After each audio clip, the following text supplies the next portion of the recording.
Պատկերացրու դու ունես այրոց, ստամոքսի ցավ,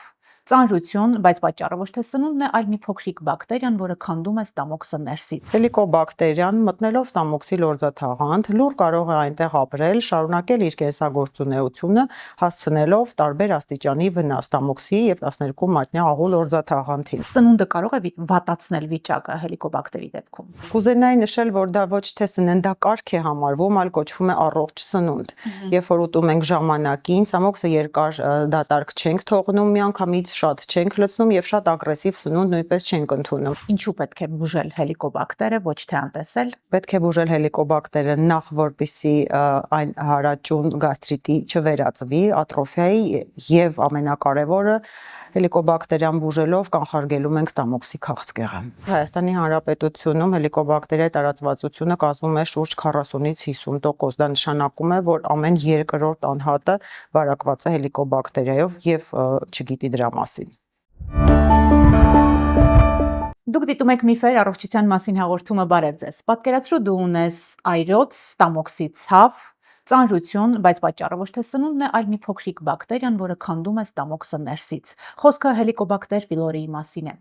Այսօր կպարզենք ինչ է այն, որքանով է վտանգավոր եւ որ ամենակարևորն է ինչպես ազատվել դրանից։ Իմ հյուրն է գաստրոենտերոլոգ Զարուհի Ավետիսյանը, բարև ձեզ դոկտոր, շնորհակալ եմ հրավեր ընդունելու համար։ Բարև ձեզ, ես նույնպես շատ շնորհակալ եմ ձեզ հրավերքի համար եւ որ ամենակարևորն է ինձ համար քննարկելու ենք շատ կարևոր մի թեմա հելիկոբակտերիա պիլորի եւ նրանով առաջացած խնդիրները։ Ուրեմն սկսենք ամենակարևորից, ինչ է հելիկոբակտերը եւ որտեղ է այն բնակվում։ Հելիկոբակտերիան դա մի միկրոբ է, պարուրաձև, մտրակավոր, որը ապրում է ստամոքսի պիլորիկ հատվածում։ Դրանից ելնելով էլ ստացել է հենց իր անունը հելիկոբակտեր պիլորի։ Այն իր կենսագործունեության ընթացքում առաջացնում է իր շուրջ հիմնային միջավայրի ամպիկ, որի շնորհիվ կարողանում է գոյատևել ստամոքսի թթվային միջավայրում։ Ապրելով ստամոքսում առաջացնում է բորբոքում, հիմնականում քրոնիկ, երբեմն նաև սուր։ Ուրեմն ասենք ինչպես է այն փոխանցվում մարդուն, ինչպես ենք վարակվում եւ հնարավոր է ունենաս հելիկոբակտեր, բայց չիմանաս դրա մասին։ Իհարկե։ Նախ նշենք, որ հելիկոբակտերիայի վարակման հիմնական ուղին դա բերանով է, այսինքն աղտոտված ջրի եւ սննդամթերքի միջոցով, նաեւ թքի եւ ատամնաքարերի միջոցով եւ շատ ավելի հազվադեպ դեպքերում կենցաղային իրերի միջոցով։ Այսինքն հելիկոբակտերիան մտնում է ստամոքսաղեքային տրակտ միայն ու միայն բերանի միջոցով։ Այսինքն համբույրի միջոցով նույնպես կարող է վարակվել հելիկոբակտեր։ Ճիշտ։ Եթե պահպանված չեն հիգիենայի մինիմալ կանոնները, այո։ Լավ, իսկ կարող է չիմանանք դրա մասին, որ ունենք հելիկոբակտեր։ Դեպքերի մեծամասնությունում հելիկոբակտերիան ընթանում է լուռ։ Նշենք, որ հելիկոբակտերիայով վարակվածության պիկը դա մանկական եւ դեռահաս տարիքն է։ Հիմնական դեպքերում հելիկոբակտերիայով վարակվում են մինչեւ 18-20 տարեկան եւ շատ ավելի հազվադեպ, որ առաջնակի վարակումը տեղի ունենում ավելի հասուն տարիքում։ Հելիկոբակտերիան մտնելով ստամոքսի լորձաթաղանթ լուռ կարող է այնտեղ ապրել, շարունակել իր կենսագործունեությունը, հասցնելով տարբեր աստիճանի վնաս ստամոքսի եւ 12 մատնյա աղու լորձաթաղանթին։ Քրոնիկ գաստրիտը միշտ չէ, որ դրսևորվում է գանգատներով, ինչպես նաև ստամոքսի խոցային հիվանդությունը, 12 մատնյա աղու խոցային հիվանդությունը, ստամոքսի քաղցկեղը, որոնք հանդիսանում են հելիկոբակտեր պիլորի դրսևորումները, նույնպես կարող են ընթանալ լուռ մինիմալ գանգատներով, մինիմալ ախտանիշներով եւ պացիենտները չդիմեն ժամանակին մասնագետի։ Դուք կիմանայիք սրա մասին, եթե բաժանորդագրված լինեիք մեր ալիքին, արեք դա հիմա, կարևորը բաց չթողնելու համար, իսկ մենք շարունակենք, ինչպես կարելի է պարզել, որ կա հելիկոբակտեր բժշկուհի, որովհետև ինչպես նշեցիք, այն կարող է ընթանալ լուռ, անախտանիշ, կամ լինեն ախտանշաններ, որ մեզ թվա, որ ունենք ստամոքսի ցավ, ուղղակի գաստրիտ, բայց պատճառը լինի հենց հելիկոբակտերը։ Շատ բարի։ Նախ նշենք, որ հելիկոբակտերիան միշտ առաջացնում է ստամոքսում քրոնիկ բորբոքում։ Կդրսևորվի այն գանգատներով թե ոչ, դա կախված է արդեն պացիենտի անհատական իմուն համակարգի առանձնահատկություններից, ինչպես նաև հելիկոբակտերիան կարելի է ախտորոշվել ինվազիվ եւ ոչ ինվազիվ մեթոդներով։ Ինվազիվ նշանակում է էնդոսկոպիայի ժամանակ իրականացվելիք արագ ուրազային տեստի միջոցով, որը լայնորեն տարածված է, շատ մատչելի է եւ շատ հարմար կիրառության համար։ Հակացությունների կամ խոչընդոտների դեպքում էնդոսկոպիայի ժամանակ վերցվելիք տարածված բիոմատերիալը ուղարկվում է կամ ցիտոլոգիական կամ հիստոքիմիական հետազոտության, որոնք նույնպես հնարավորություն են տալիս ախտորոշել հելիկոբակտերիան։ Մյուս տարբերակը դա ոչ ինվազիվ հետազոտության մեթոդներն են, որոնցից ոսկե ստանդարտ հանդիսանում է C13 կամ C14 իզոտոպով իրականացվող շնչառական ուռեազային տեստը, որը հնարավորություն է տալիս մինիմալ ջանքերով ոչ տրավմատիկ շատ արագ ախտորոշել հելիկոբակտերիայի առկայությունը։ Իհարկե գիրառվում են նաև կղանքում հելիկոբակտերիայի անտիգենի մեթոդը, ինչպես նաև որպես սկրինինգային մեթոդ օգտագործվում է արյան մեջ հելիկոբակտերիայի հակամարմինների ախտորոշումը, բայց կուզենայի անպայման նշել, որ արյան մեջ հելիկոբակտերիայի հակամարմինների ախտորոշումը չի հանդիսանում բուժման արդյունքի գնահատման մեթոդ, քանի որ երկար ժամանակ նույնիսկ բարեհաջող բուժումից հետո հակամարմինները կարող են դեռ շրջանառել արյան մեջ։ Կանդրադառնանք բուժման ավելի մասնագիտացված ձևերին, հիմա պարզենք, թե ինչ է տալիս մեզ հելիկոբակտերիայի վաղ ախտորոշումը եւ ինչ կլինի, եթե համապատասխան բուժում չկատարվի։ Ասեմ, շատ կարևոր հարց տվեցիք, ինչ խոսք, որովհետև հելիկոբակտերիան, ինչպես նշեցինք, միշտ առաջացնում է քրոնիկ բորբոքում ստամոքսի լորձաթաղանթի, որը միշտ չէ, որ դրսևորվում է ախտանիշներով։ Ուստի այն կարող է երկար ժամանակ ստամոքսում ապրել, առաջացնել ստամոքսի քրոնիկ բորբոքում, հանգեցնելով ստամոքսի ատրոֆիկ փոփոխությունների, ինչը հանգեցնում է իր հերթին ստամոքսի ադենոկարցինոմա, այսինքն ստամոքսի քաղցկեղի, ինչպես նաև ստամոքսի եւ 12 մատնյա աղու խոցային հիվանդության պատճառ է հանդիսանում։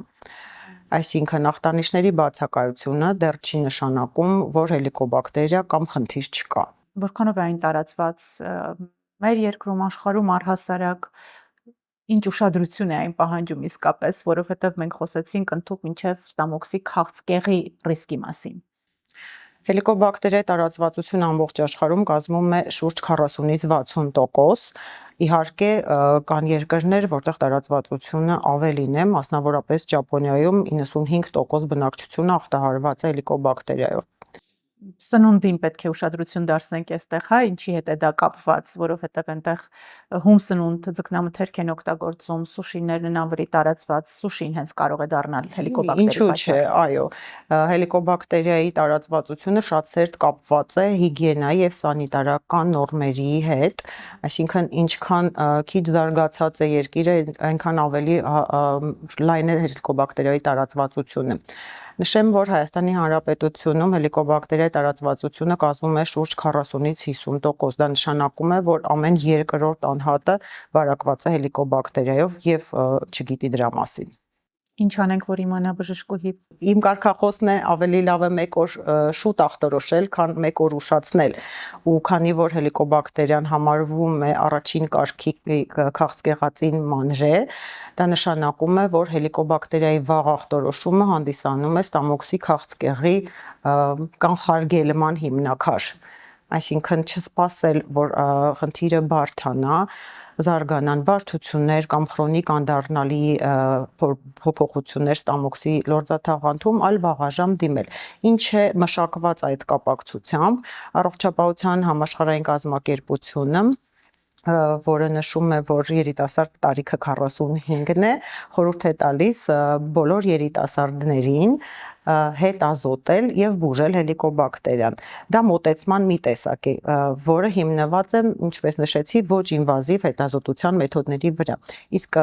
ավելի հասուն տարիքում, դա նշանակում է 45+, ցուցված է արդեն ստուգել եւ բուժել, նշանակում է էնդոսկոպիայի միջոցով իրականացնել եւ ստամոքսի լորձաթաղանթի գնահատում եւ տեղում ախտորոշել հելիկոբակտերիան, հայտնաբերման դեպքում միանշանակ բուժել։ Վարակման գործոններին կամ ռիսկի գործոններին, եթե անդրադառնանք բժշկուհի, եթե ընտանիքի անդամներից մեկը ունի հելիկոբակտեր, նշանակում է մյուսներն էլ ունեն։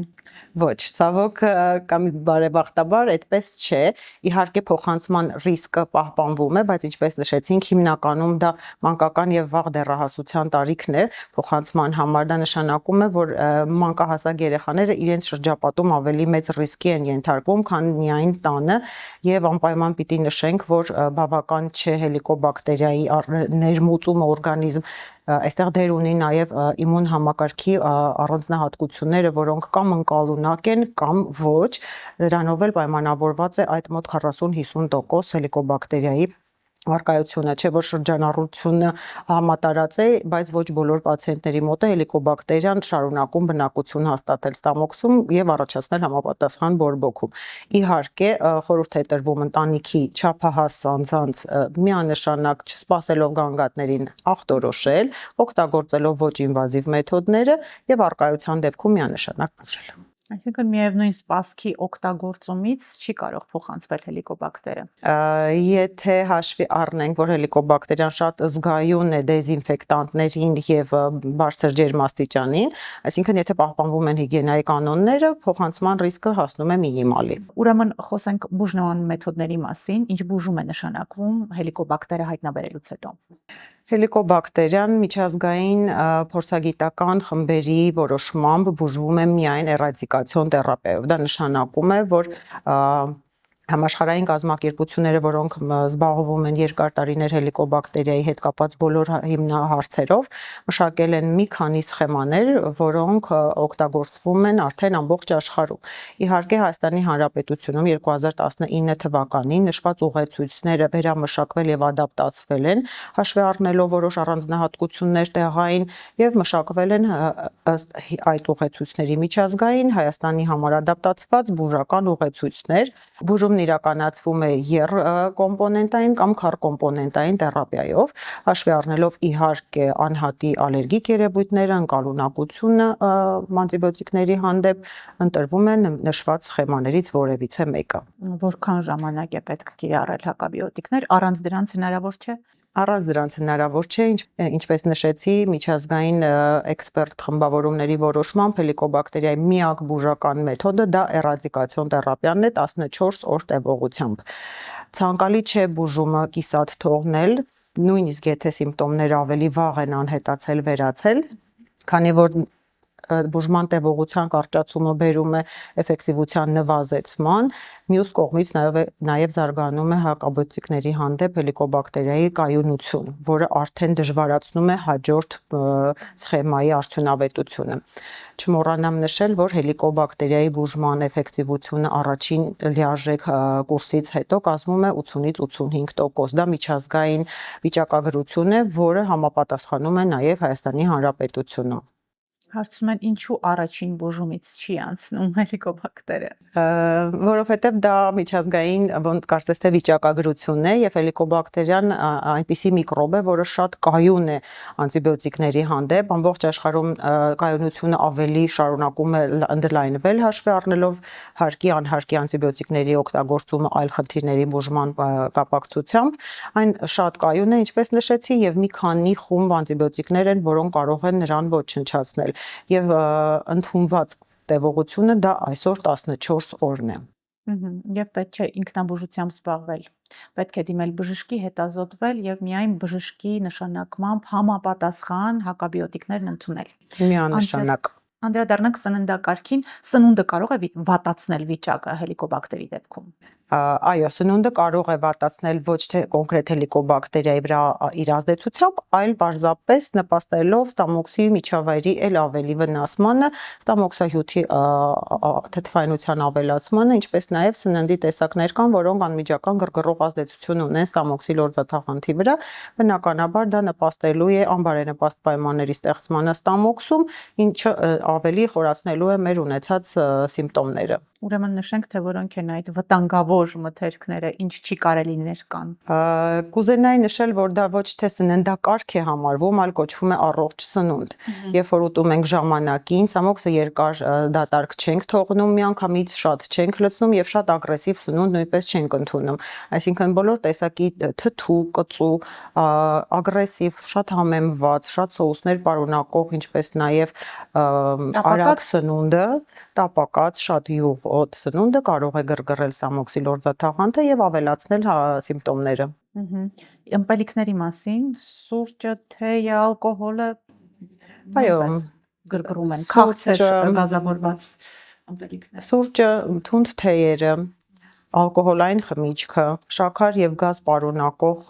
հեղուկները, իհարկե բոլորս էլ գիտենք, որ այդ հեղուկների մեծ մասը ունի նաեւ համային հավելումներ, գունային հավելումներ, դրանք բոլորը ազդում են ստամոքսի լորձաթաղանթի վրա, ավելացնում են թթվային ագրեսիան եւ դրանով իսկ խորացնում են ախտանիշները։ Փաստորեն սուրճը նույնպես բացասական անդրադառնում ստամոքսի եւ հելիկոբակտերի պարագայում հատկապես կարող է վնասել։ Եթե սուրճը ընդունվում է լիարժեք դատարկ ստամոքսին ու դրանից հետո մենք սնունդ չենք ընդունում, որը արդեն իսկ ապահովում է բարձրացած թթվայնության պարագայում ստամոքսի լիարժեք աշխատանքը, այո, որոշակիորեն ազդում է, միշտ չէ որ ախտանիշներ են առաջանում, բայց դեպքերի մեծամասնությամբ, հատկապես քրոնիկ գաստրիտով կամ դիսպեպտիկ երևույթներով տառապող անձանց մոտ սուրճը հաճախ ավելացնում է սիմպտոմները, ախտանիշները։ Կարող է դիետան օգնել բուժմանը, կա որևէ դիետա այս առումով, չգիտեմ, գլյուտենից զերծ, լակտոզայից զերծ, ինչ որ խորհուրդներ կտաք։ Դիետան, այսինքն առողջ սննդակարգը իհարկե կարող է օգնել ոչ թե հելիկոբակտերիայի բուժմանը նպաստելով, այլ առավել արագ սիմպտոմներից ազատվելու տեսանկյունից։ Ինչքան ավելի քիչ վնասող ու ռեժիմով է սնունդը, այնքան ավելի արագ են սիմպտոմները հետ նահանջում եւ մենք ունենում ենք վիճակի բարելավում ավելի վաղ։ Պրոբիոտիկները օգնում են։ Թերևս ապացուցված փաստեր չկան պրոբիոտիկների էֆեկտիվության մասին հելիկոբակտերիայի բուժման հարցում, բայց երբեմն նշանակվում են պրոբիոտիկներ, կարծես թե անտիբիոտիկների տանելիությունը լավացնելու, կողմնակի երևույթները նվազեցնելու եւ բուժառոյի հակվածությունը լիարժեք ավարտին հասցնել բուժման կուրսը, այն կիսատ չթողնել կողմնակի երևույթների զարգացման պատճառով։ Փաստորեն ինչ որտեղ պրոբիոտիկները, կաթնաթթվային մթերքները, կեֆիր եւ այլն կարող են նպաստել աղեղստամոքսային տրակտի լավ աշխատանքին, քանի որ գիտենք, որ աղիները սիրում են այդ կաթնաթթվային մթերքները, միկրոֆլորան ավելի լավանում է եւ բժշկուհի եւս մեկ անգամ հիշեցնենք, որոնք են այն գանգատները, որոնք դրսևորվում են հելիկոբակտեր պիլորիի արկայության պարագայում, ինչին պետք է ուշադրություն դարձնել եւ ժամանակին դիմել բժշկի։ Հիմնական ախտանիշը, որով պացիենտները դիմում են մասնագետի, բժշկի, դա ստամոքսի ցավն է։ Սուր կամ բութ, այրող կամ ճնշող բնույթի հիմնականում քաղցած ժամանակ, ինչու՞ չէ նաև լուսադեմին, գիշերային ցավի տեսքով ուղեկցող ախտանիշներից են սրտխառնոցը, բքնածության, ծանրության, լցվածության զգացողությունը ստամոքսի շրջանում ուտելուց հետո, բերանում դառնությունը, բերանի չորությունը, երբեմն սրտխառնոց փսխումները, ինչպես նաև երկաթդեֆիցիտային վիճակները։ Այս ամենը բնորոշ է հելիկոբակտեր պիլորիին։ Այս ամենը բնորոշ է ստամոքսի բորբոքմանը, այսինքն գաստրիտի կամ դիսպեպտիկ երևույթներին, որոնց պատճառներից հիմնականը դա հելիկոբակտերիան է։ Բժշկուի վերջում անդրադառնանք տարածված միֆերին եւ բարձենք իրականությունը, բոլորն ունեն հելիկոբակտեր, թե սա միֆ է։ Սա միֆ է, բոլորը չէ որ ունեն հելիկոբակտեր, բայց այն տարածված է բավականին լայն եւ գրեթե ամեն երկրորդը ունի հելիկոբակտերիա։ Եթե ցավ չունես, ուրեմն խնդիր էլ չունես, ճիշտ է։ Միֆ է։ Եթե ցավ չունես, դեռ չի նշանակում, որ խնդիր չունես, ինչպես նշեցինք, հելիկոբակտերիան կարող է երկար ժամանակ ապրել ստամոքսի լորձաթաղանթում, առաջացնել քրոնիկ բորբոքում, նույնիսկ առանց ախտանիշների։ Ժողովրդական միջոցներով կարելի է բուժել, աշխատում է։ Ոչ, բացարձակ միֆ է, հելիկոբակտերիայի բուժման միակ մեթոդը դա էրադիկացիոն թերապիան է անտիբիոտիկներով։ Ինչու պետք է բուժել հելիկոբակտերը, ոչ թե անտեսել։ Պետք է բուժել հելիկոբակտերը նախ որպեսզի այն հարաճուն գաստրիտի չվերածվի ատրոֆիայի եւ ամենակարևորը հելիկոբակտերիան բուժելով կանխարգելում ենք ստամոքսի քաղցկեղը։ Շատ լավ եւ որպես ամփոփում ասենք ինչպես կանխարգելել հելիկոբակտերը,